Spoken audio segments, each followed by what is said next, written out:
Shalom Bapak Ibu Saudara yang dikasihi Tuhan. Mari sebelum kita membaca firman Tuhan hari ini, kita akan berdoa. Tuhan, kami mengucap syukur untuk hari ini. Engkau pimpin kami untuk kami boleh merenungkan kebenaran firman-Mu. Taruh rema-rema baru di dalam hidup kami Tuhan, supaya firman-Mu tidak hanya kami dengar, tetapi kami boleh melakukan setiap kebenaran firman-Mu dengan serius di dalam hidup kami. Terima kasih ya Tuhan, Engkau campur tangan dalam perenungan kami hari ini. Di dalam nama-Mu, Tuhan kami Yesus Kristus, kami sudah berdoa dan mengucap syukur. Haleluya, amin. Bapak Ibu Saudara yang dikasihi Tuhan, mari bersama-sama kita akan buka Alkitab kita di dalam Matius pasal yang ke-22, ayat yang ke-34 sampai 40. Hukum yang terutama. Ketika orang-orang Farisi mendengar bahwa Yesus telah membuat orang-orang Saduki itu bungkam, berkumpullah mereka. Dan seorang dari mereka, seorang ahli Taurat, bertanya untuk mencobai dia, "Guru, hukum manakah yang terutama dalam hukum Taurat?" Jawab Yesus kepadanya, "Kasihilah Tuhan Allahmu dengan segenap hatimu dan dengan segenap jiwamu dan dengan segenap akal budimu. Itulah hukum yang terutama dan yang pertama. Dan hukum yang kedua yang sama dengan itu ialah, kasihilah sesamamu manusia seperti dirimu sendiri. Pada kedua hukum inilah tergantung seluruh hukum Taurat dan kitab para nabi." Puji Tuhan, saya akan memberikan tema renungan hari ini, yaitu kenapa harus mengasihi Allah dan sesama. Kalau kita perhatikan ayat yang ke-34 dan 35, rupanya orang Farisi ini masih melanjutkan ketidakpuasan mereka di ayat yang kita baca kemarin, yaitu tentang hal kebangkitan. Rupanya orang Farisi ini tidak bisa terima ketika Tuhan Yesus berhasil membungkam orang-orang Saduki dengan pertanyaan yang mereka berikan kepada Tuhan tentang kebangkitan. Lalu orang Farisi ini mulai lagi mencobai Tuhan dengan memberikan pertanyaan kepada Tuhan. Ayat 36, mereka menanyakan, hukum manakah yang terutama di dalam hukum Taurat? Mungkin pikir orang Farisi ini, Tuhan Yesus tidak akan bisa menjawab pertanyaan mereka. Tetapi kalau kita perhatikan ayat yang ke-37 sampai 38, justru Tuhan memberikan jawaban yang menurut saya sangat luar biasa. Dan jawaban Tuhan itu untuk menggenapi hukum Taurat, Tuhan menjawab bahwa yang terutama harus melakukan hukum kasih, harus mengasihi, karena itulah hukum yang terutama, hukum yang pertama dan terutama. Dan jawaban Tuhan Yesus yang kedua, yaitu untuk menggenapi hukum Taurat, mereka harus mengasihi sesama mereka. Bapak Ibu Saudara yang dikasihi Tuhan, dari jawaban yang diberikan Tuhan Yesus, kita mau belajar pengajaran Tuhan tentang kasih. Yang pertama, kasih kepada Allah adalah hukum yang terutama. Kenapa bisa seperti itu? Kenapa kasih kepada Allah adalah hukum yang terutama? Nah, sebelum kita menjawab kenapa kasih pada Allah itu menjadi hukum yang terutama, maka kita akan melihat dulu bagaimana sih seharusnya kita itu mengasihi Tuhan. Dengan cara yang bagaimana kita itu mengasihi Tuhan. Kita mengasihi Allah atau mengasihi Tuhan harus dengan segenap hati. Karena Tuhanlah yang jadi sumber kehidupan kita. Mengasihi Tuhan itu harus bersumber dari hati. Karena tanpa Tuhan, hidup kita ini tidak ada apa-apanya. Jadi, hati kita harus dipenuhi dengan kasih yang semakin hari semakin menggebu-gebu di dalam Tuhan. Itulah kenapa kita harus mengasihi Tuhan dengan segenap hati kita. Kalau hati kita condong kepada Tuhan, hati kita condong kepada kasih akan Tuhan, saya percaya hidup kita akan diubahkan, hidup kita akan diperbarui, dari kecondongan kita memikirkan hal-hal yang bersifat duniawi, ketika kita mulai mengasihi Tuhan dengan hati kita, saya percaya hati kita akan terus terarah, hati kita akan terus fokus kepada Tuhan, terus fokus akan kasih kita kepada Tuhan, dan kita tidak lagi terlalu menginginkan hal-hal yang bersifat duniawi. Dan yang kedua, kenapa kita harus mengasihi Tuhan dan bagaimana caranya kita harus mengasihi Tuhan? Yaitu mengasihi Tuhan dengan segenap jiwa. Perhatikan kata jiwa. Kata jiwa itu memiliki arti nafas hidup bagi manusia. Jadi jiwa ini benar-benar terhubung. Kalau kita tidak punya nafas, kita tidak punya kehidupan.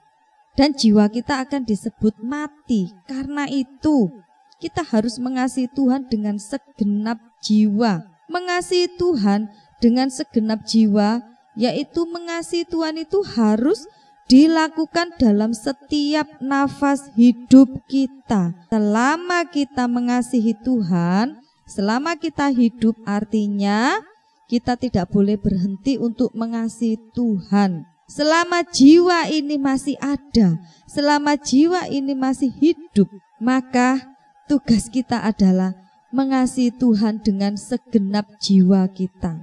Dan selanjutnya cara kita mengasihi Allah yaitu mengasihi dengan segenap akal budi. Berbicara tentang akal budi itu sama artinya dengan pikiran dan pengertian. Jadi kita harus mengasihi Tuhan dengan segala yang kita pikirkan, dengan segala pengertian kita.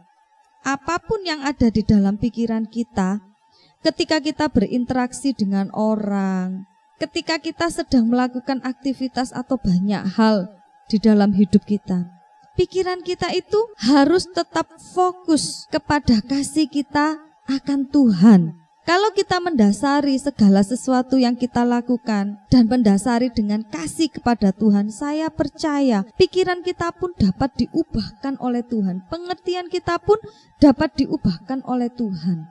Orang yang hidupnya mengasihi Tuhan itu akan terlihat, akan bisa terbaca. Kita dekat saja dengan orang ini, kita sungguh merasakan kekuatan yang luar biasa, kekuatan kasih yang luar biasa yang dimiliki orang ini. Nah, untuk itu, cara kita mengasihi Tuhan, kasih Tuhan dengan segenap hati kita, dengan segenap jiwa kita, dengan segenap akal budi kita.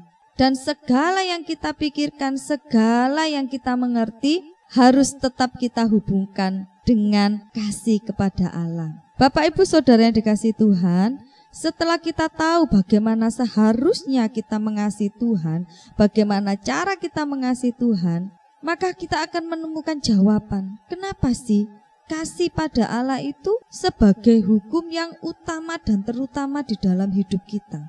Jawabannya adalah karena Allah harus tetap jadi prioritas hidup lebih dari apapun juga di dalam kehidupan kita. Kasih pada Allah jangan hanya sebagai kata-kata atau pemanis bibir saja, atau karena kewajiban kita sebagai orang Kristen, ya supaya dilihat kalau kita ini orang Kristen, kita selalu berbicara tentang kasih kepada Tuhan, kasih kepada Tuhan, kasih dan kasih.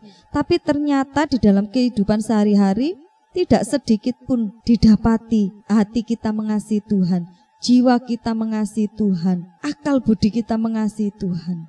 Kasih pada Allah jangan hanya menjadi kata-kata manis saja, tetapi harus dibuktikan dengan cara belajar taat pada Tuhan. Setiap perintah-perintah Tuhan kita mau belajar untuk hidup taat. Apapun yang difirmankan Tuhan, saya percaya kalau kita benar-benar memperhatikan Alkitab yang kita baca setiap hari, di situ banyak sekali bagaimana cara Tuhan memberikan pengajaran-pengajaran hidup yang lebih berarti untuk hidup kita. Nah, dari pengajaran yang diberikan Tuhan kepada kita melalui setiap renungan firman Tuhan, sebagai bukti kasih kita kepada Tuhan, kita harus taat untuk melakukan setiap apa yang Tuhan inginkan di dalam hidup kita. Mengasihi Tuhan itu berarti kita harus siap jadi pelaku firman Tuhan yang sebenarnya dan hidup di dalam pertobatan. Kalau dulu mungkin suka jahat sama orang, sekarang dibalik harus suka mengasihi. Kalau dulu suka memfitnah orang, bergosip sana sini, sekarang berhenti untuk bergosip. Tetapi terus memberitakan kabar kesukaan, terus memberitakan kasih Tuhan kepada setiap orang. Kalau dulu kita suka marah-marah, kalau dulu mungkin kita suka berantem dengan orang. Tetapi hari ini ketika kita memutuskan untuk mengasihi Tuhan, kita harus berhenti untuk hidup berdamai dengan siapapun. Mungkin saat ini ada di antara kita yang sedang dalam perselisihan, entah berselisih paham dengan keluarga, dengan teman, atau dengan siapapun. Salah satu bukti kita mengasihi Tuhan adalah berhenti, ciptakan suatu kehidupan yang damai, di mana tidak ada lagi perselisihan. Ciptakan hidup yang selalu mengampuni. Orang yang suka mengampuni, hidupnya akan diberkati. Orang yang suka mengampuni, orang ini selalu memiliki damai sejahtera dan sukacita.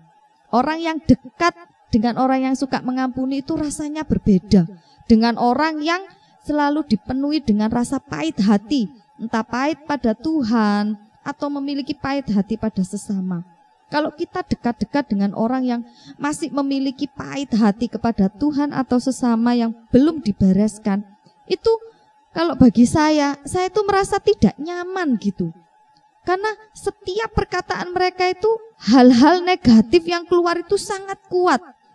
Entah kemarahan yang diceritakan, entah gosip, entah hal-hal yang tidak bermanfaat yang diceritakan yang akhirnya dapat meracuni pikiran kita. Tetapi beda, kalau kita dekat dengan orang yang benar-benar mengasihi Tuhan, baru saja orang itu berbicara sedikit, oh rasanya kita itu dikuatkan sekali. Orang yang mengasihi Tuhan dalam setiap perkataannya selalu dapat menjadi berkat. Itulah alasan kenapa kita harus mengasihi Tuhan dan kenapa itu harus menjadi hukum yang terutama dan yang pertama.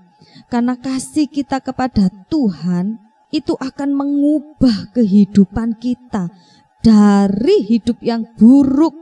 Pemikiran yang buruk akan berubah menjadi hidup yang lebih penuh arti, yang lebih menjadi berkat. Dan pemikiran-pemikiran kita akan selalu dicari oleh orang-orang di sekitar kita untuk menguatkan mereka. Dan yang kedua, kasih kepada sesama sebagai hukum yang kedua. Kenapa?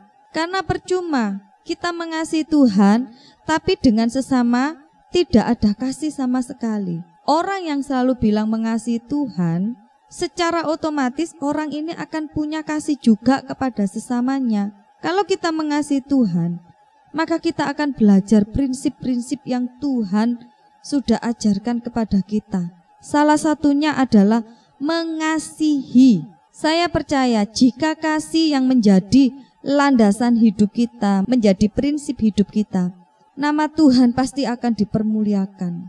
Tuhan sendiri yang memerintahkan untuk kita boleh mengasihi sesama kita. Jadi hari ini kita mau ambil komitmen di hadapan Tuhan. Kalau masih ada pahit hati, masih ada kebencian, masih ada hal-hal buruk di dalam pikiran kita tentang orang lain, prasangka-prasangka buruk, mungkin karena masa lalu kita pahit, mungkin karena kita pernah disakiti orang lain, mungkin kita pernah disakiti keluarga. Hari ini saya mengajak kita semua, stop, berhenti menghidupi sesuatu yang busuk, berhenti menghidupi sesuatu yang buruk, karena itu akan merugikan kita. Tetapi rubah pola pikir kita, rubah cara kita memandang orang, timbulkan rasa kasih kita kepada sesama kita. Mengasihi orang yang mengasihi kita itu mudah sekali. Tetapi mengasihi orang yang menjengkelkan kita, yang selalu membuat kita marah, sulit. Tapi inilah yang Tuhan mau terjadi atas hidup kita. Mengasihi sesama. Kasih itu sebagai salah satu bentuk penyempurnaan hukum Taurat itu sendiri. Jadi Bapak Ibu Saudara yang dikasihi Tuhan, apapun yang terjadi di dalam hidup kita, dasar yang harus kita miliki adalah kasih. Tidak hanya kasih kepada Allah, tetapi kasih kepada sesama. Sehingga hidup kita akan selalu dipenuhi dengan sukacita. Hidup kita akan selalu dipenuhi dengan ucapan syukur. Hidup kita akan selalu dipenuhi dengan damai sejahtera. Orang yang mendendam, orang yang marah kepada orang lain atau kepada teman atau siapapun, itu enggak enak rasanya. Ketemu orang ini, rasanya enggak damai. Tetapi kalau orang itu memiliki kasih di dalam hidupnya, tidak hanya untuk Tuhan, tetapi untuk sesama. Orang mau menyakiti kita, orang mau bilang apa tentang kita, itu enggak akan berpengaruh atas hidup kita. Justru sebaliknya, orang yang mungkin awalnya akan berprasangka buruk pada kita, tetapi ketika kita bisa menunjukkan kasih kita kepada orang itu akan menjadi baik kepada kita. Jadi Bapak Ibu Saudara yang dikasihi Tuhan, mari belajar untuk tetap setia, untuk tetap taat, mengasihi Allah dengan segenap hati, dengan segenap jiwa, dan dengan segenap akal budi kita. Seluruh hidup kita, biarlah kita gunakan untuk mengasihi Allah. Allah menjadi prioritas di dalam hidup kita. Dan yang kedua, setelah kita mengasihi Tuhan, belajar untuk mengasihi sesama kita. Karena itulah yang Tuhan kehendaki dan Tuhan inginkan selama kita masih diberi kesempatan hidup di dunia ini. Kiranya Tuhan Yesus memberkati kita semua. Mari kita berdoa. Tuhan Yesus yang baik, kami mengucap syukur untuk hari ini. Tuhan, mungkin di antara kami Engkau dapati hati kami sedang terluka, kami sedang kecewa baik kepadamu maupun kepada keluarga kami atau orang-orang di sekitar kami. Hari ini kami mau mengadakan penyelesaian di hadapan-Mu Tuhan. Engkau yang membalut luka hati kami. Engkau yang mengubah kebencian ini menjadi kasih Tuhan. Terima kasih Tuhan, ajarkan kami untuk menjadikan Engkau sebagai prioritas utama di dalam setiap kehidupan kami. Kami sungguh mengucap syukur untuk setiap pengajaran-Mu yang begitu luar biasa di dalam hidup kami. Ajarkan kami, mampukan kami untuk melakukan bagian kami, yaitu mengasihi Engkau dan mengasihi sesama kami Tuhan. Terima kasih Tuhan Yesus, terima kasih. Hari ini hamba berdoa jika Engkau dapati di antara kami masih memiliki rasa pahit hati atau mungkin sedang kecewa dengan Engkau Tuhan. Engkau lembutkan hati mereka. Di balik setiap pengajaran yang Engkau berikan kepada kami Tuhan, kami percaya Engkau hendak memberikan sesuatu pelajaran yang berharga dalam hidup kami, untuk kami boleh naik ke level yang lebih tinggi Tuhan. Dan ketika Tuhan dapati mungkin di antara kami ada sakit hati dengan orang-orang di sekitar kami, dengan orang tua kami, dengan mama kami, dengan papa kami, ataupun Tuhan dengan kakak adik kami atau saudara-saudara kami yang lainnya. Hari ini mampukan kami untuk belajar mengasihi mereka, belajar mengampuni dan memaafkan mereka. Karena kami tahu Tuhan, ketika kami melakukan ini Tuhan, Engkau tidak akan pernah tinggal diam untuk menopang dan menolong kami. Terima kasih Tuhan Yesus yang baik. Di dalam nama-Mu kami sudah berdoa dan mengucap syukur. Haleluya. Amin. Tuhan Yesus memberkati kita semua.